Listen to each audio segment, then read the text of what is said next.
안녕하세요, 김지현입니다. 반갑습니다. 40번째까지 왔습니다. 노동조합의 기능하고 형태에 대해서 살펴보도록 하겠습니다.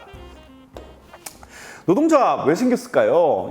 사실 이제 노동자들이 사용자들하고 이제 대등한 관계였으면 좋겠지만, 주로는 이제 종속적 관계에 있다 보니까 자신들이 좀 가지고 있는 불만이라든지 문제들을 갖다가 좀 이야기를 하려면 좀 대등한 입장을 만들어야 되잖아요. 그러다 보니까 조직으로 뭉쳐서 한번 대등하게 한번 가보자 라고 해서 생긴 겁니다.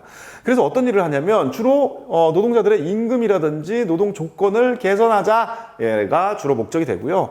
그리고 이제 또 정부도 굉장히 중요한데, 이 노동자들의 노동 3권, 노동 3권이라고 하면은 단결권, 단체 교섭권, 단체 행동권이 있는데, 이것들을 정부에서 보장을 해주는 겁니다. 그래서 노사가 대등한 입장에서 자주적으로 협상을 해라 라고 이렇게 해서 적극적으로 정부가 개입하지는 않는다 라는 거고요. 그래서 이거를 노사자치주의라고도 부릅니다.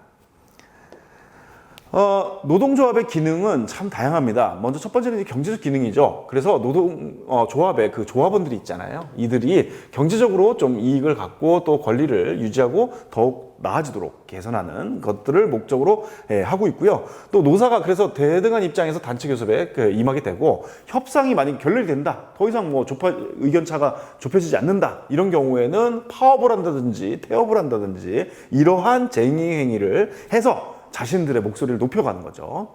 그리고 이제 공제적 기능도 있습니다. 조합에서 이제 기금을 주로 많이 설치를 해요. 그렇게 해서 조합원들이 예를 들면은 장애를 갖게 된다든지 실직을 한다든지 이랬을 때 상호 공제해서 도와주는 거죠. 이런 기능도 노동조합에서 많이 하고 있고요. 또 하나는 이제 정치적 기능인데, 노동관계법, 우리 노동법이라든지 집단노사 관계법 이런 것들에 대해서 법령을 제정하거나 기존에 있던 것을 개정하거나 이런 것들에 있어서 목소리를 내는 그런 경우도 있고, 또 사회복지 정책에 있어서도 정부에 이렇게 해야 된다라고 주장하는 역할도 합니다. 그래서 이런 것들을 통해서 노동자들의 생활 수준이 높아지는 거죠. 그렇게 실질적으로 많이 높아져 왔고요. 그리고 이제 노동조합의 형태도 또 되게 다양합니다. 가장 초기의 형태라고 볼 수 있는데 직종별 노동조합인데요. 가장 먼저 발달했고, 직종 또는 이제 직업이 같으신 그런 분들끼리 만들어진 노동자 조직입니다. 노동조합이고요. 19세기 초기에 이제 미국하고 영국에서 주로 만들어졌습니다. 당시에 이제 인쇄공, 봉제공, 제어공들이 이제 임금 협상하는데 좀 더 많이 달라라는 것들을 이제 협상하기 위해서 이제 시작이 된 거예요. 그런데 이제 이게 잘 되다가 이제 점점 이제 한 회사 조직에서 이 직무들을 더 쪼갠 거죠. 계속 직무 전문화 기억나시죠? 그거를 통해서 숙련공에 대한 의존도가 이제 점점 낮아진 거예요. 그러다 보니까 더 이상 이제 이들이 뭉쳐봐야 별로 힘을 못 발휘하는 거죠. 그래서 나온 게 산업별 노동조합입니다. 그래서 이 동일한 산업에서 근무하는 노동자들끼리 조직을 하는 거예요. 이때는 직무가 다 다른 거죠. A 직무, B 직무, C 직무. 예전에는 얘네들끼리 다 모였다고 하면은 이 산업별은 여 사람들이 아무 상관없이 같은 산업에 있으면 다 뭉치는 겁니다. 그렇게 해서 직무 전문화로 인해서 이렇게 쪼개져서 더 이상 힘을 발휘하지 못했던 그런 방법이 이제 더 이상 통하지 않아서 하게 된 거고, 결국은 산업으로 뭉치니까 조직 자체가 엄청 커지는 겁니다. 더 입김이 세지는 거죠. 그렇게 해서 그런 장점이 있는데, 문제는 뭐냐면은 이제 뒤에 설명드리겠지만 단위 기업 단위의 어떤 노조들도 있어요. 그것들에 비해서 산업으로 뭉치다 보니까 응집력이 좀 약하다라는 그런 단점이 또 있습니다. 기업별 이제 노동조합이 이제 가장 국내에서 많이 발견되는 보이는 그런 형태인데, 같은 회사 다니는 노동자들입니다. 어느 한 회사에 여러 직원들이 그냥 뭉쳐서 만든 조직이고요. 가장 어떻게 보면은 노동시장에서 지배력이 가장 약하다. 그리고 또 사용자 측에서 회사 차원에서 이렇게 기업 프렌들리한 그러한 이제 어용 노조도 많이 만들어서 쓰고 있어요. 이런 경우도 있고, 또 우리나라하고 일본에서 가장 일반적인 형태고, 반면 이제 미국이나 유럽 이런 쪽에서는 직종별이나 산업별 노조가 더 일반적인 형태에 좀 차이가 있습니다. 그리고 이제 한 회사를 단위로 하기 때문에 범위가 굉장히 명확하고, 그러다 보니까 또 같이 모여 있는 경우도 많고, 그래서 조직 활동 자체도 훨씬 더 용이하다라는 장점이 있고요.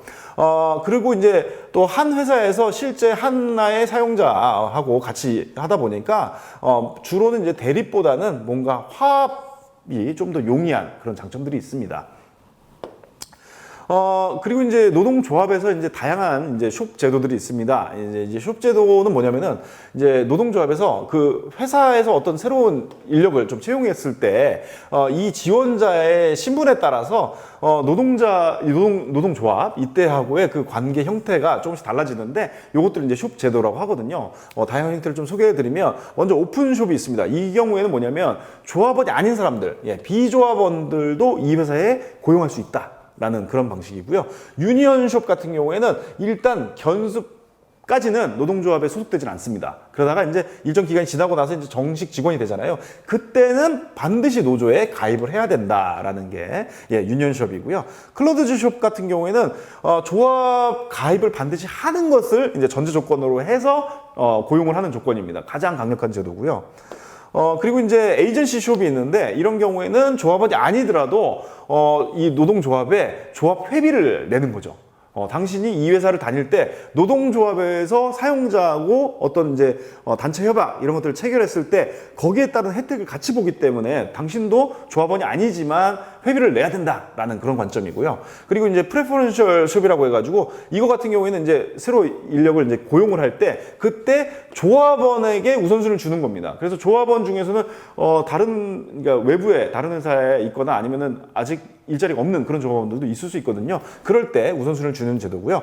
메인테넌스 숍 같은 경우에는 뭐냐면은 조합원들이 어느 기간 동안은 조합원이 아니어도 되는데, 그 회사에서 이제 근무하면서 일정 기간이 좀 지나면 반드시 조합원이 돼야 되는 이런 조건부 제도입니다. 이렇게 이제 좀 다양한 숍 제도들을 소개해 드렸고요. 이렇게 좀 40번째 시간 마무리하고 다음 시간에 좀 더 유익한 내용으로 찾아뵙도록 하겠습니다. 감사합니다.